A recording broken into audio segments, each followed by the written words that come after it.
Great. So we can get started then. Thank you all for being here. My name is Arjun Bansal. I'm co-founder of a startup called Log10. And we really focused on helping developers with measuring and improving the accuracy of their LLM applications. And today I'm really excited to share with you more details about our AI feedback system, which we call AutoFeedback. And this helps with scaling human feedback with using custom evaluation models that are trained on your data sets. So let's get started. In this talk, I'll start off with covering a little bit of the challenge in task-specific evaluations of LLM applications, and then move on to talking about describing the solution that we built, share some experimental results. Next, moving on to sharing a bit more about the deployment architecture that we've set up. And finally, hope to have time at the end to share a demo with you, which could also be hands-on. So if you have laptops, definitely please feel free to follow along for that as well. Great, so starting off with the challenges that we've seen and others have seen in the space of deploying LLM applications. And so if you've played around with LLMs and taken demos and tried to deploy them in the wild, then you've probably experienced a lot of pain with out-of-the-box accuracy. And there have been some popular cases in the news of this chatbot that was deployed by Air Canada, which hallucinated a refund policy, and a judge in Canada held them to account on it. So they actually had to honor the refund policy that the chatbot made up. Or there was another case of this Chevy Tahoe dealership, which had a chatbot, and somebody convinced the chatbot to sell them a truck for $1. And this also got a lot of publicity on the internet. We run into similar issues with some vendors where we were having a pretty serious issue in production, and instead of understanding kind of our emotional state, the chatbot was trying to convince us to play a cool game while we wait. And then we've also run across issues with semantic search engines, which will sometimes fail on just common sense kind of questions. And so what's happened as a result is that human review is still the gold standard when it comes to deploying LLM-based applications, but it tends to be time-consuming and expensive.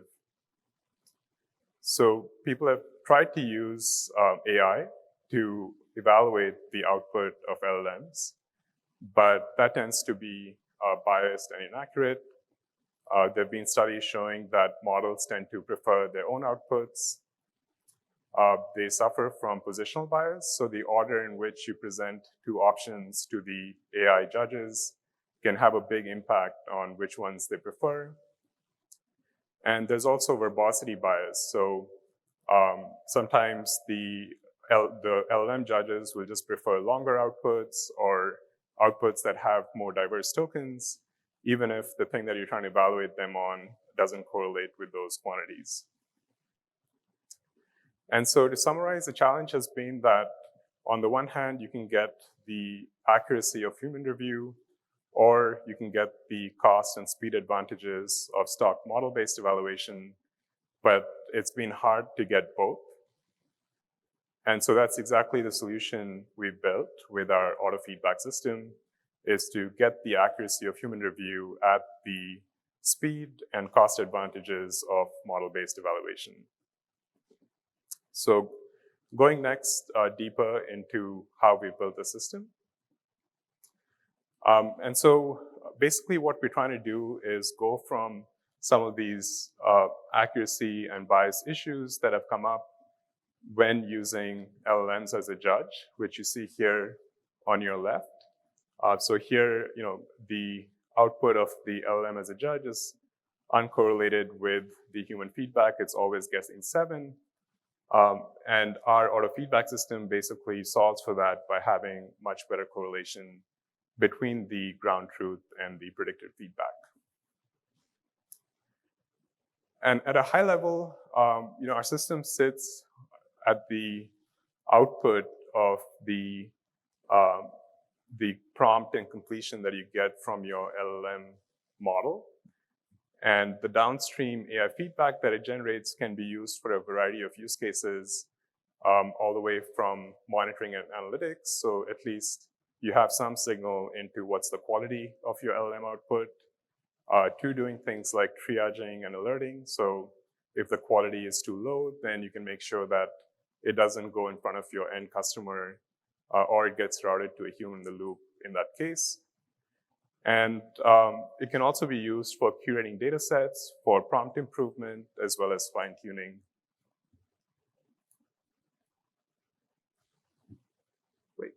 So what is the AutoFeedback system? It's basically a way to scale the human review of LLM output with custom fine-tuned AI models that are trained on your data.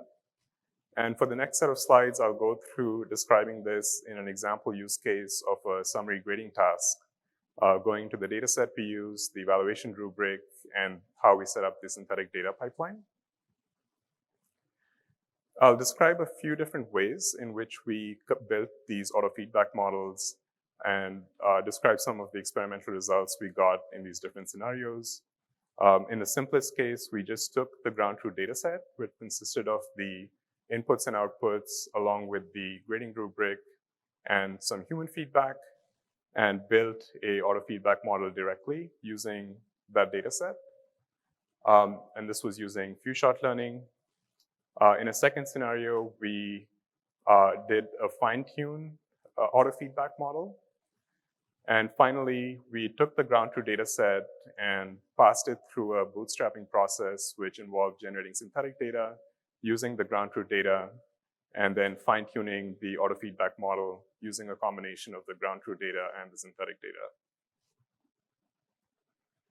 Great, so for the data set, we use this TLDR data set, which was made popular by the OpenAI paper in 2020 around learning to summarize with human feedback. It consists of Reddit articles and summaries, along with human annotations of those summaries. The task that was presented to the human annotators was to grade these summaries around 4 different axes, such as coherence, accuracy, coverage, and overall score. And they had to grade them on a scale of 1 through 7. The grading also included a qualitative comment and review reasoning. So there was a free text component to the feedback that the human reviewers could give for this task. And we used on the order of about 5,000 examples and sampled from that for the training set, and a separate subsample of 100 examples for the test set. This data set was also great because it included a detailed rubric that was given to the human reviewers as part of their task. And so I want to describe this all in detail, but just as an example, we can pick coherence as one of the axes which the human reviewers were asked to grade. And the instructions included things like, how coherent is a summary on its own? A summary is coherent if, when read by itself, it's easy to understand and free of English errors. So it goes into quite a bit of detail in terms of providing the human reviewers context on how to score. And then it says score of 1 means that the summary was impossible to understand. Score of 4, the summary has mistakes, so it's confusing. Score of 7, the summary is perfectly clear. And so on for accuracy, as well as coverage and overall quality. And this just gives this is one sample from the data set. It happens to be from the relationship subreddit. So there's an article that goes into a lot of detail about somebody who's having some relationship issues. There's a summary that's available, and the last column gives the grades that were assigned by a human reviewer. And this gives an example of a sample model prediction. So this is from one of the AutoFeedback models that we trained on the task. So you can see that there was some ground truth scores, there was a model output, and we can compute metrics such as the absolute error between the ground truth and the model output, as well as the root mean squared error. So in some of the experimental results, those are the metrics I'll be sharing with you. And we're also able to get a model output node. So just like there's a ground truth node, the model is able to also generate some reasoning about why it generated the grades that it did, or the scores that it did.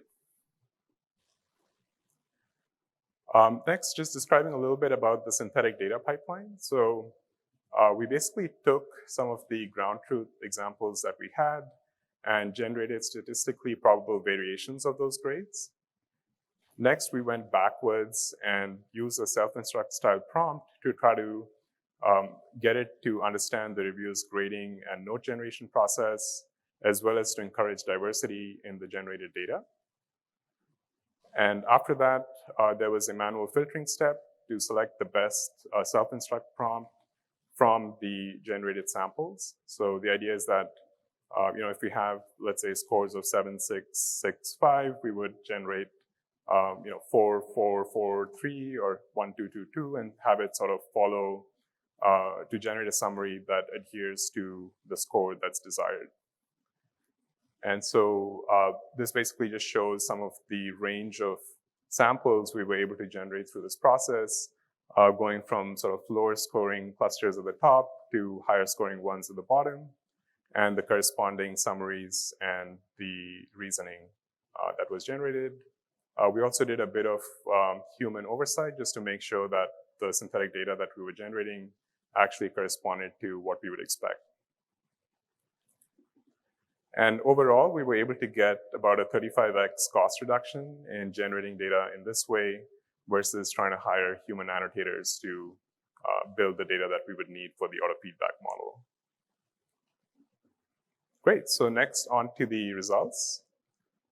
We looked at the accuracy of the evaluation models as a function of several of these factors. We built models that were trained on worker-specific data versus just versus aggregate data, where we pooled data across individuals. We looked at the effect of number of few-shot examples that were used in the models, the impact of the base model, fine-tuning, as well as comparing using bootstrap data versus not using bootstrap data. So back to kind of the slide that I showed before, the first set of experiments, we were going directly from the ground truth data to building the AutoFeedback model with few-shot learning. And then looking at the influence of building models at an individual worker level versus aggregate level, we found that there was a 10% reduction in absolute error if we went to worker-specific models. And this kind of made sense because there is quite a bit of variability in different annotators and how they grade the summaries. So it made sense to us that we needed different models to capture the variation across these annotators. And we also noticed that in this case, as we use more powerful models, the error is lower, so the accuracy is better, which is also something we would expect. Next, we looked at the impact of the number of few-shot examples used in building these models. And we found that the accuracy saturated at about 5 examples. And overall, in terms of the AutoFeedback model that we were using, the stronger, larger models tended to have better accuracy. So GPT-4 did better than Claude, which did better than GPT 3.5. Next, we looked at the impact of fine-tuning. So we took the ground truth data, passed it through fine-tuning, and then built the AutoFeedback model through that process. And there, overall, we found an improvement of in the range of 30 to 40% with using fine-tuning versus just using the out-of-the-box model. And finally, we used the bootstrapping process that I described before and fed the combined data set into the fine-tuning in order to build the AutoFeedback model. And we found that we were able to achieve, with 50 samples, we were able to bootstrap up to 600 examples and get really close to the accuracy of as if we had 1,000 human-labeled examples. So this spoke both to the sample efficiency of the approach as well as the power of being able to bootstrap using synthetic data. Great. So overall, we found that the AutoFeedback accuracy increased as we went from building an aggregate model across labelers to worker-specific models, going from smaller models such as GPT 3.5 to larger models such as GPT 4, using only few-shot learning to having fine-tuned models, and using human data only to having more bootstrap data be available. And the overall increase as we combine the factors on the right was on the order of about 45%. And details of our approach are also in this blog post that's a little bit hidden, but I'll have details and links to it at the end.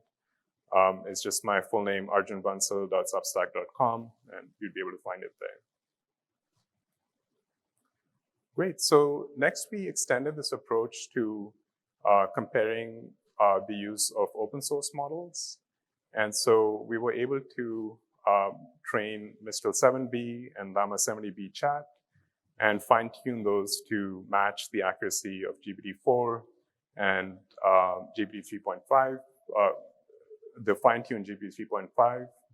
And so this opens the door to self-hosting and having better control in terms of cost and latency of these models. And these results are also described in detail in a follow-up blog post that's available. Next, we also generalized this to a news data set. So we use the CNN Daily Mail data set, and you can see that on the left, if even with one of the latest GPT-4o models, if you use that as a judge, the R-square is pretty low. It's on the order of negative 0.07, whereas with the AutoFeedback system, we're able to get an R-square of 0.53. So we're continuing to work on this, and we've been working on automating the generalization to new tasks and new use cases. So we don't need to do as much work on the self-instruct prompt to generate synthetic data. We've also been able to improve accuracy quite significantly using some of the recent insights that have been published around mechanistic interpretability. We're also working on reducing the latency of the AutoFeedback inference to power more real-time applications, such as in the case of voice agents, where anything over 300 milliseconds would get quite noticeable. And we're also extending into evaluations of multimodal models, which involve images or video in addition to text.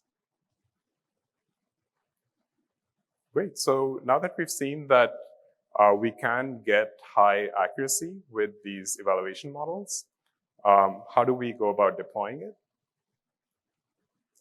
So with Log10, we built a system that around the core AutoFeedback system, we also provide a LLM ops platform, which can do things like logging, debugging, and evaluation. It's very modular, so you can use it either in conjunction with the LLM ops offering or directly. We provide a one-line integration, so it's very seamless, and it can sit in between your LLM application across a wide range of use cases, as well as the LLMs that you use, including LLMs from Databricks and Mosaic. And the output of the AutoFeedback system can be piped into our auto tuning system, which includes capabilities such as prompt engineering and fine-tuning. And just double-clicking a bit into the data flow as we're building applications using the AutoFeedback system. So on the left is your end customer who's using an LLM feature in your product, and that's going through an LLM call, whether it's a proprietary LLM or a self-hosted model or a domain-specific model, which results in an AI-generated response. So at that point, you have the input and output, or prompt and completion from the LLM. And typically, you may have a human in the loop who's looking at that output at that point and providing some feedback on those input-output pairs. And our system is basically able to capture the input, output, and feedback and under the hood start training that custom AutoFeedback model on that data. And after you have about 20 or 30 examples, then that same model can be called in inference mode, just using the input and output to generate the AI feedback. And this AI feedback is then, let's see, is my pointer visible? This is one place where that could be useful. Yeah, so the AI feedback is then coming out of that system and then made available to the human reviewer. And that can be used for things like triaging. So if the quality of that feedback is low, that's when maybe the human reviewer needs to pay more attention to it. It can be used to set up monitoring and alerting, as well as provide assisted scores or corrections, which can help the human reviewer get through their workflow faster. And then in parallel, on a maybe slightly slower time scale, there can also be a data set that starts getting collected, which has a high quality, and you can start applying these auto-tuning approaches around automatically tuning the prompt, as well as fine-tuning the underlying model to improve the accuracy of the overall system. And we provide some capabilities around managing those models and tracking accuracy and cost as well. And just to show an example of how we've been able to apply this, we published a case study with a customer called Echo AI, who analyzed millions of call transcripts on a weekly basis. And with them, they were able to use our feedback system to drive the accuracy for one of the use cases by 20 F1 points, just with using 10 to 20 examples. And in this case, they were actually able to achieve accuracy almost on par with fine-tuning just through automated prompt engineering on top of the AutoFeedback system. Great, so we have a bit of time. So I'll show you a couple of demos where we'll see how this AutoFeedback system could be deployed in real-world applications. So first, I'll share this new summarization app, which is a recent app that we built. And it's available online. So if you wanted to check it out through the QR code, you're welcome to scan it and kind of try it yourself. But I can walk through it here. And so here, basically what we're showing is this application is connecting to different news API sources. Maybe I'll switch it over to Business Insider for more like financial news. And it generates summaries using a call to an LLM.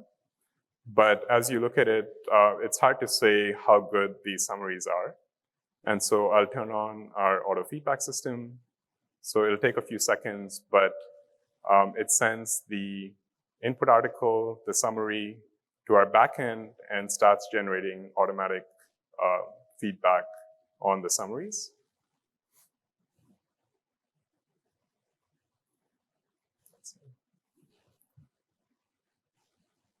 Maybe it's too many people on there now.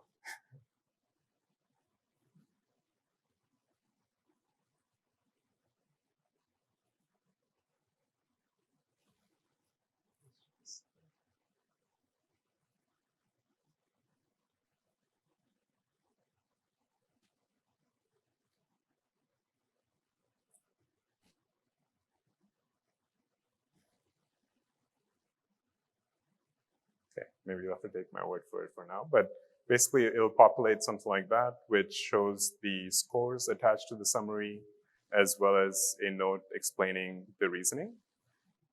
And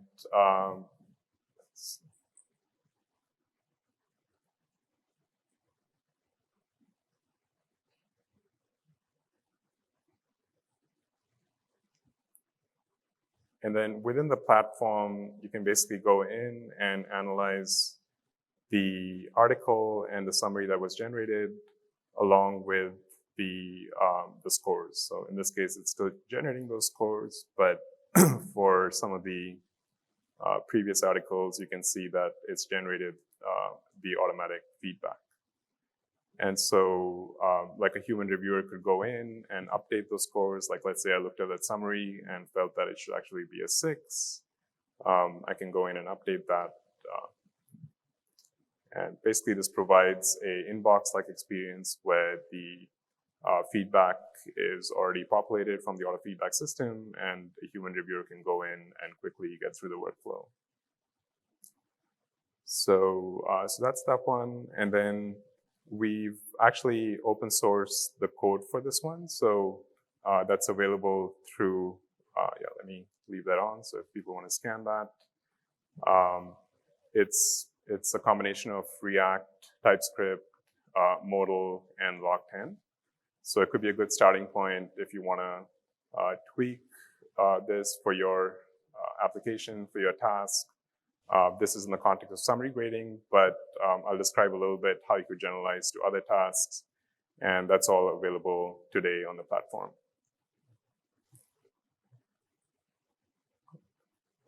Great. And then everything that I've shown you is also accessible programmatically. So we have SDKs in Python, TypeScript, and Go, and an open API spec if you want to extend it to other languages.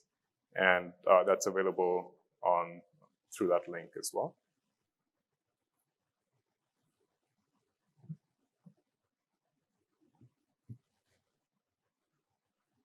Just leave it on for a few seconds. Great. And on the platform, we support very flexible ways to provide the feedback. So in the context of the summary grading task, we were using numerical scores and free-form text, but we also support binary kind of fields. So you could have thumbs up, thumbs down, or questionnaires. And it's just through a flexible JSON schema that you can describe the type of feedback that you want to collect. Great. And then we also have a cookbook repo, which has several Python notebooks. So that's another way to get started in a more programmatic way. And I can go through the notebook since we have a few minutes here. And if you want to follow along on a laptop, you're welcome to as well. I'll leave this on for a few seconds if people want to scan it.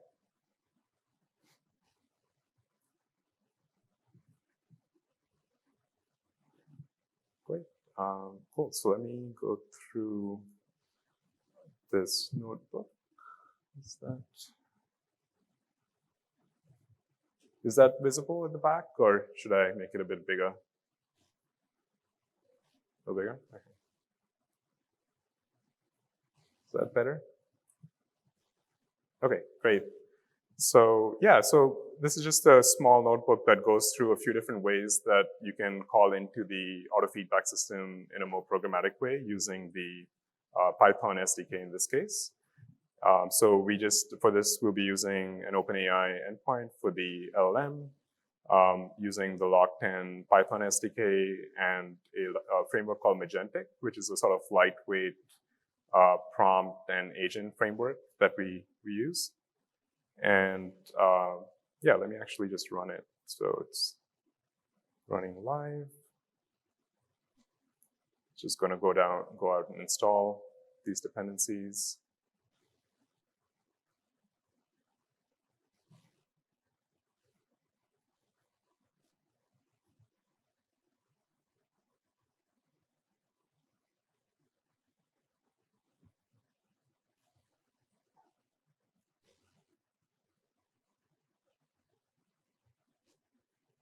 So while it's doing that, I'll just jump ahead and go through a little bit more of the code there.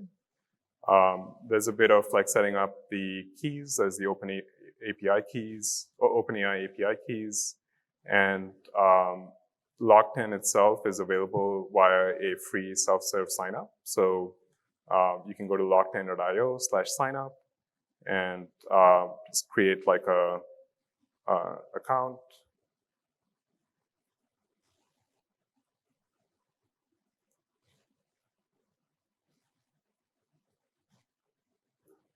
And you'll be able to get those keys from right here when you do that. But I'll switch back to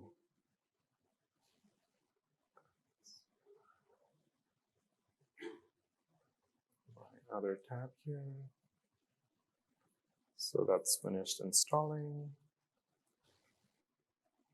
We'll feed in those keys as environment variables. And so this is the one-line integration that I mentioned before. So it's just log10 OpenAI, and that enables the logging of the calls to the underlying LLM. We have a notion of tags. So those are pretty flexible and powerful, and they're used in a few different ways as part of the feedback system. They're used to select which logs show up in that feedback inbox view that I was showing before. They're also used to tag which logs to attach feedback to. So when we're sending feedback into the platform, they're matched using the tagging system. And this matching is also applied for which logs the AutoFeedback model needs to run on. So there's 3 different ways in which that's how it's used. So in this case, I just created a tag for summary grading for the test that we're going to be doing right now. Next, there's a step of creating the task itself. And so I basically take the rubric that I was showing you before and insert it into the JSON schema along with the data types of the different fields. So there's integer fields and string fields. And for the integer fields, I have the ability to provide ranges and a description. And I can show later how that shows up in the platform. But pretty straightforward. So these would basically be exactly the instructions you'd be giving a human reviewer in the situation. And this helps basically set up the task. Let me actually run that.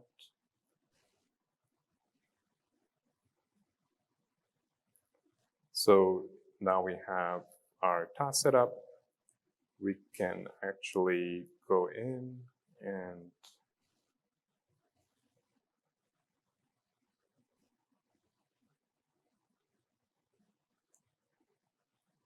so this is the task that I just created. We have the JSON schema show up here along with the instructions that were fed in the notebook. And then next, I go in and create a simple prompt to actually generate the summaries. So this is where it's using Magentic to do some of the templating with the prompt. It's obviously a very simple prompt, like your prompts will be more complex, but just a simple way to nudge the model to increase the scores that we're going to care about in generating the summaries. So now I'll go through a few different variations of how we can use the SDK. The first one will be sending the feedback from the notebook to the platform. So you can imagine that if you have an application and you're collecting feedback from end users, this would be a way to programmatically send the feedback from your application into the platform as part of that initial phase of warming up the AutoFeedback system. So here there's a article about a soccer player, and we're generating the summary there. And we just made up some ratings here, so we'll send those over. And then switch over here and see that this article showed up along with the scores that we just sent from the notebook. And we can always go in and update that in the UI as well if we want to. So the second example is going to be sending the summary over to the platform, but then using the UI to actually put in the score. And you could imagine this as a situation where you may have in-house domain experts and you want them to go into the platform and provide the feedback internally. So here's an article about something about McDonald's. We generate a summary and just refresh here. And so we see that it showed up here, and then I can go in and just provide some scores. And this is sort of where those instructions show up as well for each parameter. So the reviewer can be kind of reminded what they need to keep in mind as they're putting that in.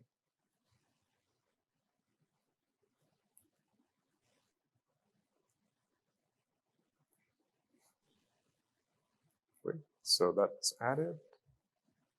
And so the third way is, as part of the Python SDK, we actually share the simplest version of the AutoFeedback model as well. So you can actually run that locally, and that includes the few-shot example-based approach of generating the feedback scores. And so I'm gonna share that. So this is an article about the Titanic.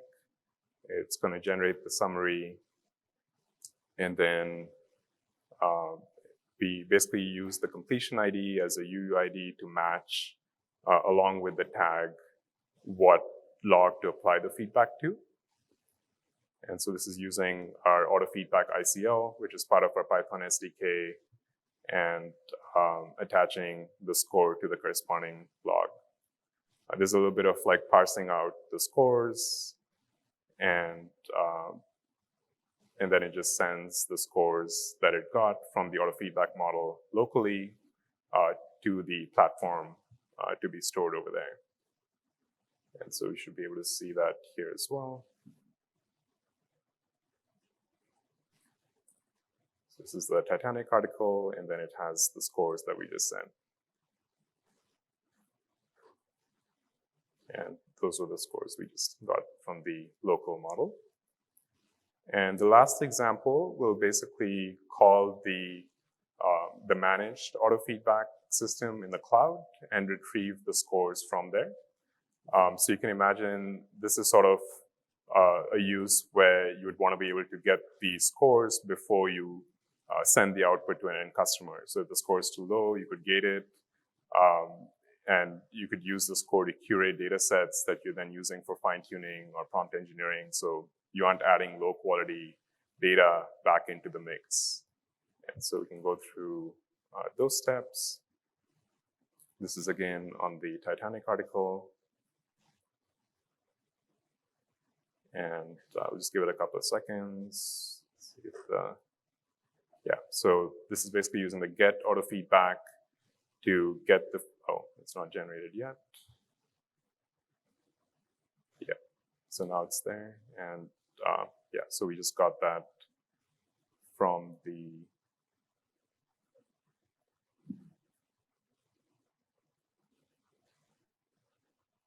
this model, basically. And yeah, and so we're extending this in the direction of being able to show summary stats over the feedback, set up alerts over the feedback, as well as help you curate data sets for fine-tuning and prompt engineering using this as a signal. So you can improve the accuracy and customize these models on a per customer basis.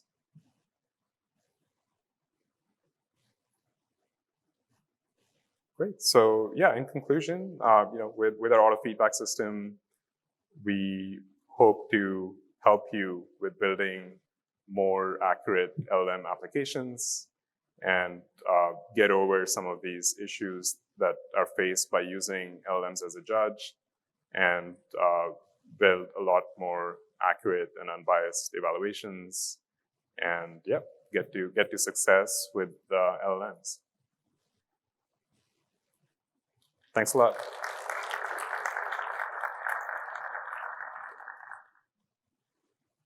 And yeah, the system is available to try out for free during a beta at lock10.io. And some of my contact details are here as well. So love to connect if you have any questions. And we do have a couple of minutes for questions if anybody has questions as well. Thanks a lot.